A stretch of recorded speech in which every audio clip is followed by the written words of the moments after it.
오늘은 다양한 소재로 많은 작품을 쓰신 홍종의 작가님을 만나보도록 하겠습니다. 작가님 만나기 전에 구독과 좋아요 필수 아시죠? 감사합니다. 선생님 예, 안녕하세요. 네, 안녕하세요. 선생님을 이렇게 인터뷰할 수 있어서 제가 너무 영광입니다. 선생님 소개 좀 부탁드리겠습니다. 안녕하세요. 저는 우리나라에서 가장 동화 작가답지 않은 동화 작가 홍종의입니다. 반갑습니다. 이 이야기는 제가 지어낸 이야기가 아니라 지방의 모 어머니 독서 모임 단체에서 우리나라에서 가장 동화 작가답지 않게 생긴 동화 작가는 누구일까? 라는 설문조사를 했답니다. 거기에서 당당히 제가 1등을 했습니다. 1등이니까 뭐 좋은 일이겠죠. 저는 1996년도 대전일보 신춘문예에서 철조망꽃이라는 단편 동화로 당선이 돼서 동화작가로 등단을 했고요. 1998년도 계몽사 아동문학상에서 부처님의 코는 어디로 갔나라는 단편 동화가 당선이 되면서 그때부터 동화를 창작하게 되었습니다. 그동안 그림 동화책, 청소년 소설 등 100여 권의 책을 출간을 했고요. 또 상복도 좀 많았어요. 그래서 아르코 창작기금 우수 콘텐츠, 한국아동문학상, 또 방정환 문학상, 윤석중 문학상 등 많은 상을 받고 활동을 하고 있습니다. 이 모든 것은 제 작품을 아껴주시고 사랑해주시는 우리 어린이들과 부모님들의 덕분이 아닌가 이렇게 생각을 하며 이 자리를 빌어서 참으로 감사하다는 말씀 드리고 싶습니다. 고맙습니다. 선생님께서는 1996년 철조망 꽃 작품으로 대전일보 신춘문예에 당선되셨잖아요. 그때 남과 북의 가상 통일이라는 소재로 동화를 쓰셨는데 특별히 통일 문제를 다룬 이유가 있었을까요? 저는 요즘 들어서 동화 공모전 심사를 좀 많이 하고 있는데요. 이 공모전에서는 특별한 소재, 특별한 형식, 이런 참신한 작품을 원하거든요. 그때가 1996년도니까 지금으로부터 한 25년 전 일이겠죠. 그때는 가상 통일 현실을 다룬 동화 작품이 없었어요. 아마 제 작품이 처음일 겁니다. 그래서 전체 300여 편의 작품 중에서 어떤 소재의 참신성? 그것 때문에 제 작품이 당선작으로 뽑힌 게 아닌가 이런 생각이 들고요. 물론 통일 문제 굉장히 중요하죠. 그 다음에 그 이후에 통일 문제에 관심을 갖고 탈북민에 대한 관심을 가지면서 내가 이상합니까? 라는 장편동화, 그리고 나는 북망길이다라는 장편동화를 출간을 했습니다. 앞으로도 이 통일 문제에 대해서는 동화 작가로서 지속적인 어떤 작품화 또 관심을 가져야 될 문제겠죠. 선생님은 그림책, 단편 동화, 장편 동화 이렇게 다양하게 작품들을 많이 쓰셨어요. 그런데 처음부터 이렇게 이 작품은 그림 동화, 그림책, 이 작품은 단편 동화 이렇게 분류를 하시고 쓰시는지 참 궁금합니다. 예, 당연해요. 작가가 작품을 쓰려면 일단 작품의 소재라 할 수 있는 어떤 모티브를 취하게 되는데, 어떤 모티브가 왔을 때, 이것은 그림 동화용이다, 뭐 일기책용이다, 아니면 청소년 소설용이다. 이런 어떤 파악을 하고 분석을 하는 감각이 굉장히 좀 필요해요. 그 다음엔 시놉시스라 그러죠. 그 모티브를 가지고 작품의 전체 설계도를 만드는 겁니다. 그리고 그 다음에는 그 설계도를 가지고 스토리를 입히는 거죠.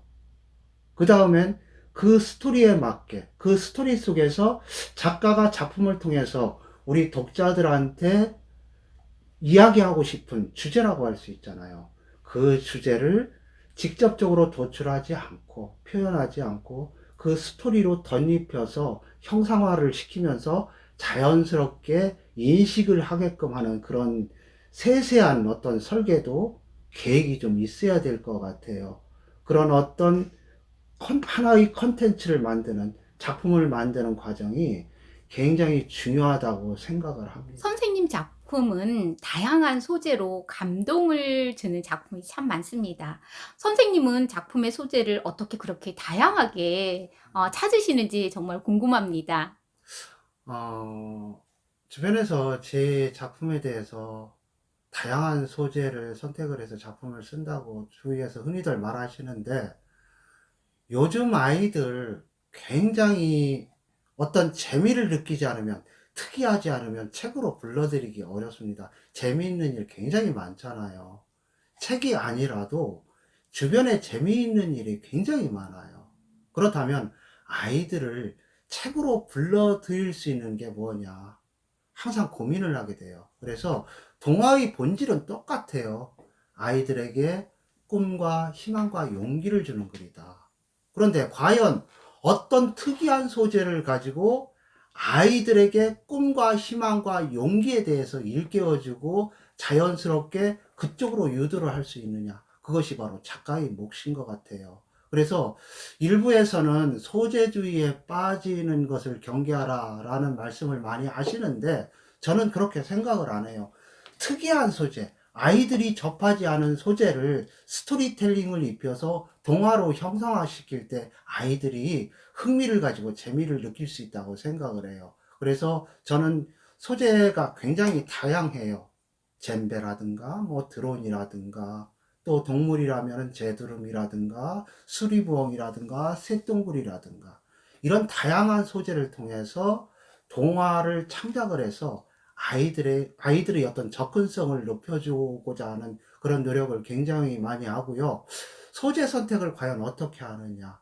저는 딱 두 가지에서 특이한 소재를 많이 취하는 편인데, 그 하나는 뉴스에서 많이 취해요. 뉴스라는 것이 새로운 소식 아닙니까? 새로운 소식 아닙니까? 이제껏 접해보지 않은 소식이기 때문에 거기에는 새로운 소재가 분명히 있어요. 그리고 다큐멘터리에서 새로운 소재를 많이 취해요.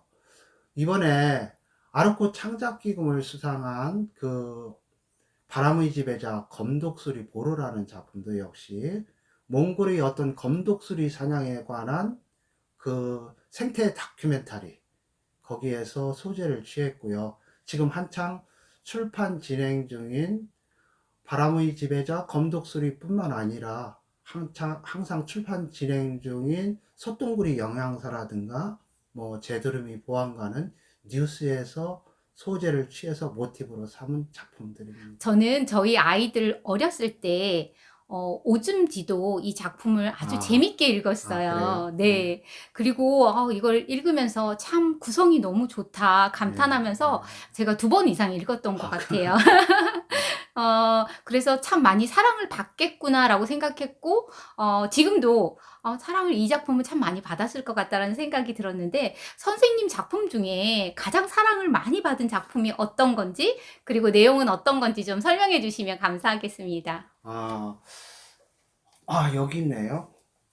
이게 굉장히 좀 오래전에 나온 책인데 기억을 해주셔서 고맙습니다. 이 오줌 지도는 소심한 성격의 범도라는 주인공 아이가 그 이불에 오줌을 싸게 되죠. 그런데 그 오줌 싼 자욱, 그 오줌 지도를 가지고 보물 지도를 삼아서 자기의 내면에 잠재되어 있는 진짜 보물 찾아 나선다는 그런 판타지 동화인데, 우리 선생님이 기억을 해주셔서 그런지 지금도 굉장히 아이들이 좋아하는 작품이에요.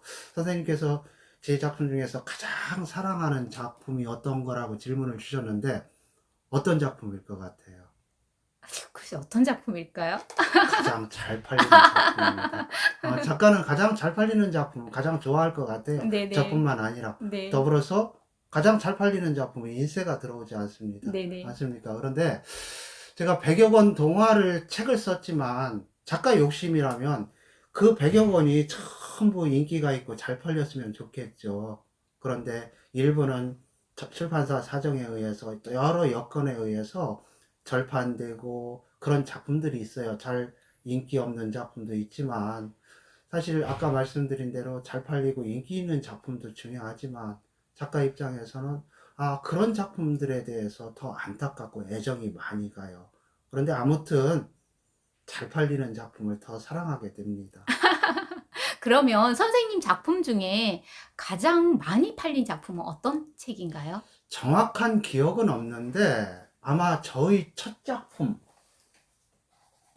작품집 아, 이 네. 대나무 숲에 사는 잉어라는 작품일 거예요. 이게 저희 그 첫 책인데 대략 한 보지는 않았는데 30세 이상은 갔을 겁니다. 와, 정말 예. 대단하십니다. 그 외에도 뭐 초록말 별이라든가 하늘은 벼라든가 여러 책이 그래도 꾸준히 스테디셀러로 사랑을 받고 있어서 참 감사한 일이죠. 와, 박수해드리고 싶습니다. 어느 날 걱정나무가 뽑혔다. 이 작품이 가장 최근 네. 작품이잖아요. 혹시 몇 번째 작품일까요? 아, 이 책이죠? 네. 예, 최근에 나온 작품집인데, 글쎄요, 제가 직무유기인지 몰라도 딱 몇 번째 작품이다 기억을 못 하겠네요. 아무튼, 뭐, 100여 권 책을 출간을 했으니까, 뭐, 제일 마지막 작품이라고 볼 수 있겠네요. 예, 네. 선생님은 네, 생명의 문학, 그 다음에 치유의 문학, 상생의 문학으로서 네, 동화를 쓰신다고 네. 어느 인터뷰 글을 제가 보게 아, 됐는데, 예, 이 작품은 그 어떤 재개발에 대한 문제를 다루셨잖아요. 예. 그러면 이 작품은 어디에 속한 작품일까요? 이 작품의 주제는 그렇습니다. 자연에 대해서 개발을 할 것이냐, 보존을 할 것이냐, 이 주제인데, 여기에는 뭐 치유도 들어가 있고, 상생도 들어가 있고, 생명도 들어가 있겠죠. 저는 이 작품뿐만 아니라 어떤 작품이든지 간에 이 세 가지 원칙을 꼭 지키려고 하고 있습니다.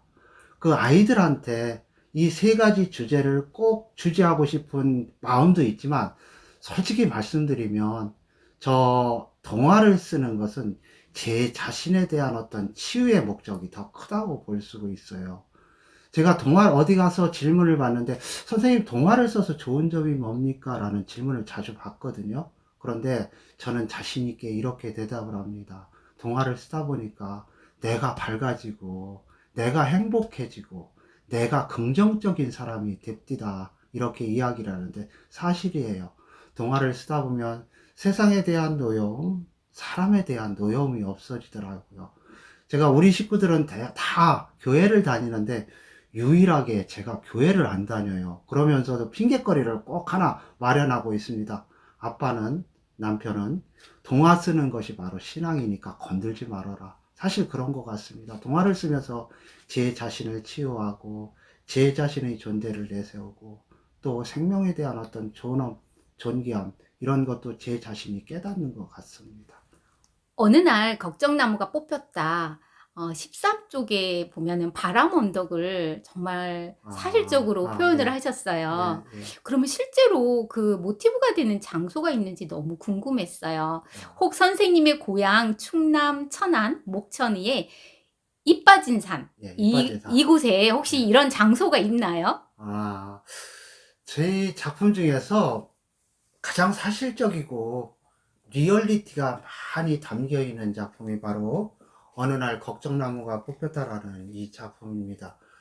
이 작품이 아까도 말씀드렸듯이 자연 환경에 대한 개발과 보존이라는 큰 주제를 가지고 그 어른들이 어떤 다툼 속에 있는 아이들의 어떤 생활, 아이들의 어떤 의식, 아이들의 일상을 다룬 작품인데 실제 이 작품 속에서도 개발이냐 보존이냐를 두고 디베이트를 벌이는 장면도 나오거든요. 그런데 앞으로도 이 개발과 보존이라는 환경 보존이라는 문제는 계속 대두가 될 거예요. 그래서 이 작품을 통해서 우리 아이들이, 독자들이 다시 한번 자연 환경에 대한 개발과 보존이라는 그것을 다시 생각해 볼 수 있는 기회가 됐으면 좋겠고요. 아까 말씀드린 대로 실제 배경이 있느냐. 실제 이 사건은 모처에서 발생하고 벌어지는 일을 직접 취재를 해서 쓴 작품이기도 합니다. 거의가 등장인물이라든가 배경이라든가 스토리라든가 거의가 사실에 가깝다고 볼 수 있으면 되고요. 또 하나 아까 뭐 잠깐 그 제 고향 이빠진 산 잠깐 말씀을 해주셨는데 실제 있는 산이에요. 제 고향 뒷산에 이가 빠진 듯한 산이 있어요.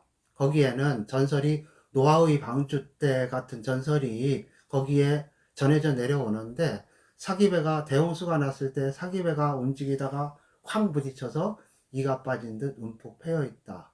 그래서 그 산 정상에는 사기 조각이 있다라는 전설을 듣고 자랐거든요. 그런데 그 전설을 들으면서 제 나름대로 또 결심을 했던 거예요. 아, 나는 언젠가 전설처럼 그 이 빠진 자리를 채울 수 있는 큰 사람이 되어야 되겠다. 그래서 큰 사람이 되었는지 어떤지는 모르겠습니다. 앞으로도 그 이가 빠진 자리를 채울 수 있는 큰 작가가 되어 보겠습니다.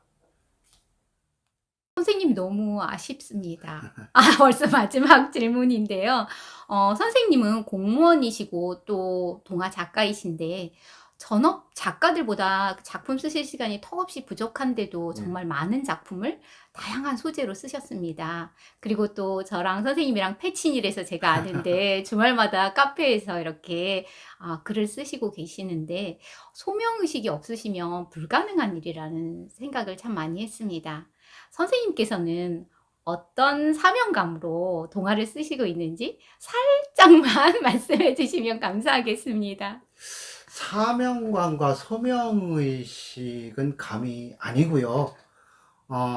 얼마 전에도 그 모 매체와 인터뷰를 했는데, 공무원 생활과 동아작가 생활 병행에 대해서, 그 긴 시간 동안 병행에 대해서 기자님이 계속 중점적으로 질문을 해주셨는데요.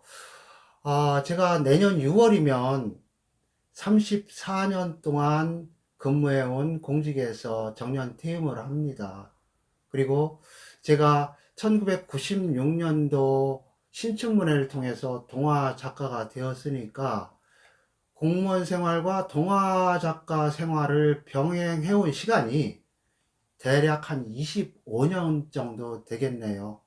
그런데 아시다시피 공무원 조직이라는 것이 되게 경직된 조직이고 또한 폐쇄적인 조직이기 때문에 공직에 있으면서 개인적인 일을 한다는 것은 굉장히 어렵습니다.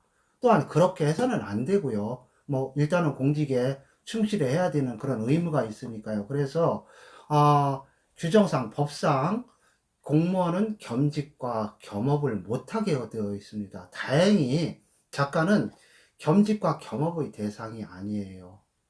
그래도 제가 작가로서 자꾸 이름이 알려지고 책도 많이 나오다 보니까 사실 그 공무원 생활을 하면서도 굉장히 조심을 했어요.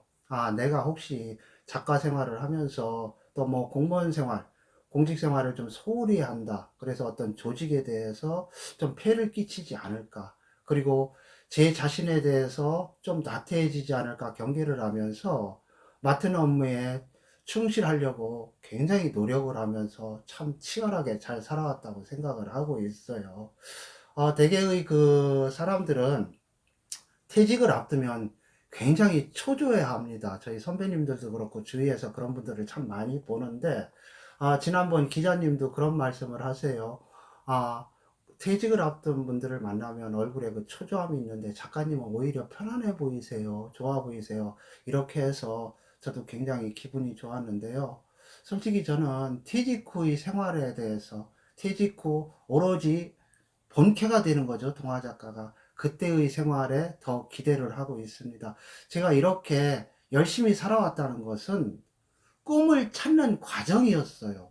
꿈을 이루는 과정이었어요. 그러기 때문에 한치의 어떤 그 망설임도 없이 두 개의 일을 병행을 하면서 치열하게 살아왔던 것 같아요.